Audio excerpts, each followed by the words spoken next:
नमस्कार दोस्तों, आप सबका एक बार फिर स्वागत करते हैं लाइब्रेरी ग्रेड सेकंड पेपर में विस्तृत पाठ्यक्रम में।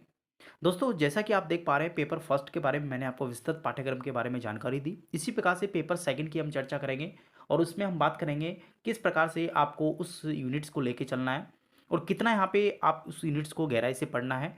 तो चलिए शुरू करते हैं आज के इस वीडियोस को। आपको दोस्तों बता दूं, ये 300 पदों के ऊपर वैकेंसी आरपीसी के द्वारा राजस्थान के शिक्षा विभाग के अंदर निकाली गई थी, जिसके ऑनलाइन एप्लीकेशन फॉर्म्स कुछ दिन पहले आरपीसी के द्वारा भरवा लिए गए हैं। अब यहाँ पे आरपीसी के द्वारा विस्तृत पाठ्यक्रम जारी कर दिया गया है दोस्तों। तो उसी विस्तृत पाठ्यक्रम में पेपर सेकंड की चर्चा विस्तृत है मैं आपके सामने इस वीडियोस के माध्यम से करने आया हूँ। तो चलिए शुरू करते हैं। पेपर सेकंड में हम बात करेंगे, सबसे पहले हम बात करेंगे लाइब्रेरी के बारे में, जिसमें paper second library science and information से संबंधित है। कंप्लीटली लाइब्रेरी की हम बात करेंगे। पेपर फर्स्ट में हमने राजस्थान जीके और इंडिया और वर्ल्ड जीके के बारे में चर्चा कर ली है। अब हम बात करेंगे simply paper second library information science के बारे में। तो यहाँ पे सबसे पहला कंटेंट दे रखा है library as a social institution. देखिए, आपको बता दूं, लाइब्रेरी एक सामाजिक संस्था है। इसके बारे में आपको यहाँ पे थोड़ी स्टडी करनी है। उसके बाद में भारत में लाइब्रेरी का डेवलपमेंट कैसे हुआ, किस प्रकार से भारत में लाइब्रेरी का विकास हुआ, उसके बारे में। Next, different type of the libraries. जिस प्रकार से आप देखते आए कि भारत में अलग अलग प्रकार की लाइब्रेरीज की स्थापना की गई, जिसमें पब्लिक और एकेडमिक और स्पेशल यानी कि सार्वजनिक लाइब्रेरी, उसके बाद में एकेडमिक यानी कि शैक्षणिक लाइब्रेरी, और आपका स्पेशल यानी विशेष लाइब्रेरी यहाँ पे गठन किया गया है। नेक्स्ट हम बात करें नेशनल लाइब्रेरी ऑफ इंडिया, यानी कि भारत की जो राष्ट्रीय लाइब्रेरी है उसके बारे में आपको पढ़ना है। National digital library of India, जिसे एनडीएलआई कहते हैं, उसके बारे में चर्चा करनी है। 5 law of the library science के बारे में और उसकी इंप्लीकेशंस किस प्रकार से यूज होंगे। उसके बाद में लाइब्रेरी लेजिस्लेशन, यानी कि लाइब्रेरी के जो विधान है, किस प्रकार से यहाँ पे उसके ऊपर कानून बने हैं, उसको लेके हम बात करेंगे। उसके बाद में उसकी आवश्यकता क्यों पड़ी, उसके क्या यहाँ पे विशेषता है, उसको किस प्रकार से भारत में इसके ऊपर कार्य किया गया था। उसके बाद में कॉपीराइट एक्ट्स के बारे में हम पढ़ेंगे। उसके बाद में डिलीवरी ऑफ बुक्स के एक्ट के बारे में हम पढ़ेंगे। इंटेलेक्चुअल प्रॉपर्टी राइट्स, जो आईपीआर से हम कहते हैं। लाइब्रेरी एसोसिएशन के बारे में भी हम बात करेंगे। उसके बाद इंटरनेशनल एंड नेशनल लाइब्रेरीज के बारे में पढ़ना है, जिसमें इफ्ला और एएलए, आईएलए, आइजले के, ये सभी इसमें शामिल है। काफ़ी इंपॉर्टेंट यूनिट ये आपकी हो जाती है बेसिक से लेके। उसके बाद लाइब्रेरी एजुकेशन इन इंडिया की बात करेंगे। राजा Ram Mohan Roy library foundation, RRLF जिसे कहते हैं, ये यूनिट पहले में हमारे पास में कंटेंट थे, जो कि आपको यूनिट फर्स्ट में ये कंटेंट कवर करने होंगे। यूनिट सेकंड की हम बात करें, काफ़ी डाइवर्सिक यूनिट है, यूनिवर्स ऑफ नॉलेज। देखिए, यूनिवर्स ऑफ नॉलेज का सिंपल मतलब ये होता है कि आपके पास में ज्ञान जगत में कौन कौन से मुद्दे यहाँ पे है, किस प्रकार से वहाँ पे लाइब्रेरीज की जो परिभाषाएं दी गई थी और किस प्रकार से लाइब्रेरीज को यूज़ किया गया था। तो सबसे पहले हम बात करेंगे ज्ञान जगत में उसकी परिभाषा क्या होती है, उसके उद्देश्य क्या थे, उसकी संरचना क्या थी और उसकी विशेषता क्या थी, ये हम बात करेंगे।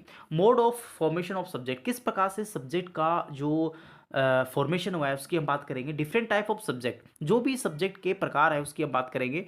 यूनिवर्स ऑफ सब्जेक्ट एक map in different schemes of classification, जिस प्रकार से आपने देखा है सीसी, डीडीसी, यूडीसी में जो मैपिंग की जाती है, यानी जो जो सचित्र जो चित्रण किया जाता है मैपिंग का, उसकी हम बात करेंगे। उसके बाद में नेक्स्ट है normative principle of classification and their applications, जो भी यहाँ पे नॉर्मेटिव प्रिंसिपल्स हैं, जो भी यहाँ पे सिद्धांत है मुख्य रूप से, उसकी हम बात करेंगे।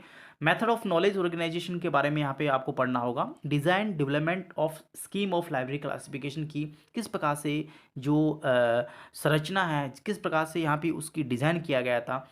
स्टैंडर्ड सब डिवीजन इंडेक्स, यानी इंडेक्स के बारे में आपको पढ़ना है।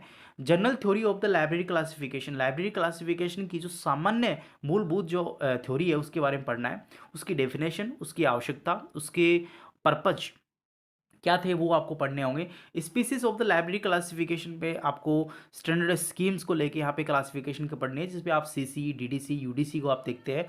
नोटेशंस को लेके आपको पढ़ने होंगे, उसकी आवश्यकता, उसके जो कार्य है, उसकी जो विशेषता है। सब्जेक्ट क्लासिफिकेशन के बारे में आपको पढ़ना है। उसके बाद principle of the subject classification के बारे में यहाँ पे डाला गया है।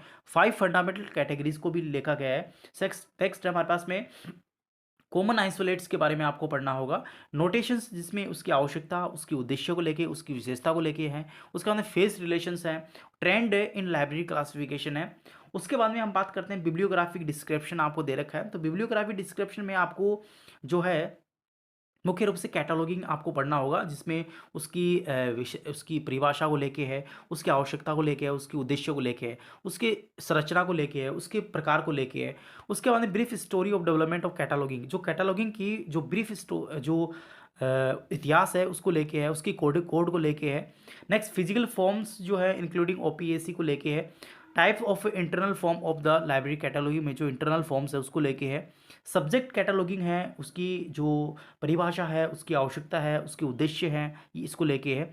Standard code of the cataloguing की बात करें जिसमें ट्रिपल सी है, double A C R second है, फिलिंग रूल्स है, नॉर्मेटिव प्रिंसिपल ऑफ कैटलॉगिंग है।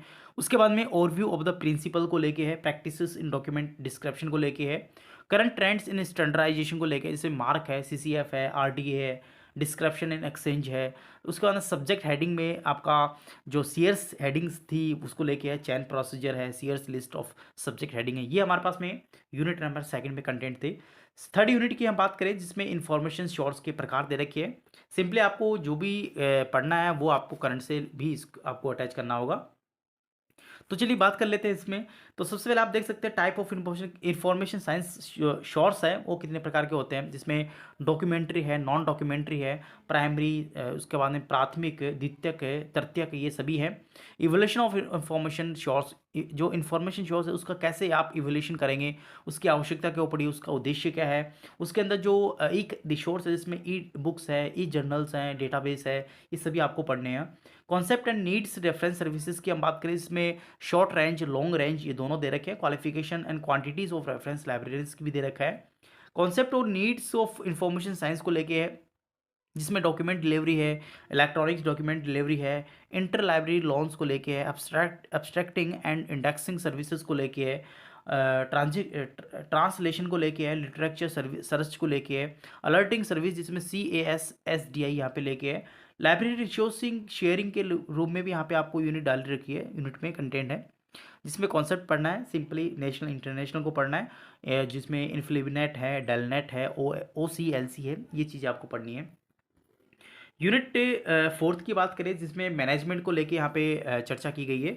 तो मैनेजमेंट सिंपल आपका उसकी परिभाषा, कॉन्सेप्ट है, स्कोप क्या है, उसके फंक्शनिंग प्रिंसिपल्स के क्या है, साथ ही उसकी जो लाइब्रेरी ऑपरेशंस कौन कौन से इसमें सिलेक्शन है, एक्विजिशन को लेके, कलेक्शन बिल्डिंग को लेके, डेवलपमेंट को लेके, टेक्निकल प्रोसेसिंग को लेके, सर्कुलेशन चार्जिंग को लेके, डिस्चार्जिंग को लेके, सीरियल कंट्रोल, स्टॉक वेरिफिकेशन है, वीडिंग आउट को लेके है, library authority and library committees को लेके है, जॉब डिस्क्रिप्शन को लेके है, जॉब एनालिसिस को लेके है। फाइनेंशियल मैनेजमेंट्स में हम बात करें, शॉर्ट्स ऑफ फाइनेंस है, फाइनेंशियल बजट एस्टिमेशन है, लाइब्रेरी बिल्डिंग है, लाइब्रेरी रूल्स को लेके है, लाइब्रेरी स्टैटिक्स को लेके, एनुअल रिपोर्ट्स को लेके, मेंटेनेंस को लेके, conservation preservation of library materials को लेके। ये सभी चीज़ें यूनिट नंबर 4 में है जो कि मैनेजमेंट से संबंधित है। यूनिट नंबर 5 में हम बात करें, देखिए 5th में हम बात करें तो 5th में आप देख सकते हैं कंप्लीटली जो संबंधित है वो इन्फॉर्मेशन टेक्नोलॉजी से संबंधित है, जिसमें इन्फॉर्मेशन कम्युनिकेशन टेक्नोलॉजी है, डेफिनेशन, ऑब्जेक्टिव नीड्स आपको पढ़ना है। कंप्यूटर हार्डवेयर में आपको सिंपली उसका कंप्यूटर का एवोल्यूशन पढ़ना है, कैरेक्टरिस्टिक्स पढ़नी है, क्लासिफिकेशन कंप्यूटर्स का पढ़ना है, सुपर कंप्यूटर, मैन फ्रेम, ये सभी चीज़ें आपको पढ़नी है कंप्यूटर से संबंधित। कंप्यूटर सॉफ्टवेयर के बारे में आपको पढ़ना है, जिसमें आपका सिस्टम एप्लीकेशंस हैं, ऑपरेटिंग सिस्टम है, सिंगल मल्टी यूजर्स है, basic feature of MS word window के हैं, लाइनक्स के हैं, एप्लीकेशंस सॉफ्टवेयर की है, जनरल एप्लीकेशन सॉफ्टवेयर की आप देख सकते हो, जिसमें MS वर्ड है, MS एक्सेल है, MS पावर पॉइंट है। टेलीकम्युनिकेशन में नीड, पर्पस एंड टाइप्स देख सकते हो, कम्युनिकेशन टूल्स एंड टेक्निक्स आप देख सकते हो, ईमेल, टेली फेंसिंग है, वीडियो कॉन्फ्रेंसिंग है, वेब पोर्टल्स है, सोशल नेटवर्किंग टूल्स है, नेटवर्क में कॉन्सेप्ट कंपोनेंट्स है, जैसे आपका पैन है, लैन है, वैन है, मैन है, सभी जो कॉन्सेप्ट है वो आपको पढ़ने होंगे। इंटरनेट की डेफिनेशन को लेके, उसकी उत्पत्ति को लेके, उसकी आवश्यकता, उसके उद्देश्य को लेके आपको पढ़ना है, उसकी सर्विसेज को लेके आपको पढ़ना है, कुछ लाइब्रेरी में एक्टिविटीज़ जो है सर्विसेज को लेके वो आपको पढ़नी है। लाइब्रेरी ऑटोमेशंस की बात करें, डेफिनेशन, नीड, आवश्यकता को लेके, यहाँ पे उसकी एप्लीकेशंस को लेके कंप्यूटर की, उसको आपको पढ़ना होगा। उसके बाद में आपको basic features, modules of library information management software को बात करें, जिसमें SOUL 3.0 आपको पढ़ना है, ई ग्रंथालय 4.0 आपको पढ़ना है। तो दोस्तों ये हमारे पास में यूनिट नंबर 5 थी, जिसमें लाइब्रेरी ग्रेड सेकंड के लिए जो सिलेबस डाला गया है उसमें यहाँ पे मेंशन की गई है। दोस्तों टोटल यहाँ पे आप देखें तो आपको 200 मार्क्स का ये पेपर होगा, जिसमें टोटल 100 क्वेश्चंस होंगे और आपको 2 घंटे का समय आरपीएससी के द्वारा दिया जाएगा। प्रत्येक क्वेश्चन आपका 2 नंबर का होगा। कंप्लीटली सिलेबस जो आपका जो पेपर है वो आपका एमसीक्यू बेस्ड आधारित रहेगा। तो दोस्तों ये हमारे पास में लाइब्रेरी ग्रेड सेकंड के सेकंड पेपर की हमने चर्चा की। सेकंड जो पेपर का सिलेबस है उसकी हमने चर्चा की। काफ़ी विस्तृत सिलेबस की चर्चा मैंने आपको इसमें कर दी है। आई होप आपको ये चीज़ें समझ में आई होगी। फिर भी किसी प्रकार का कन्फ्यूजन क्वेरीज आपके माइंड्स में दिए गए कमेंट बॉक्स में आप कमेंट कर सकते हो। यार चैनल को सब्सक्राइब और बेल आइकन्स को दबाना बिल्कुल ना भूलें, क्योंकि आपका सपोर्ट्स से हमें काफ़ी अच्छा कंटेंट्स क्रिएट करने में काफ़ी हेल्प मिलती है। तो दोस्तों उम्मीद करता हूँ आपको वीडियो अच्छा लगा होगा। थैंक यू, धन्यवाद।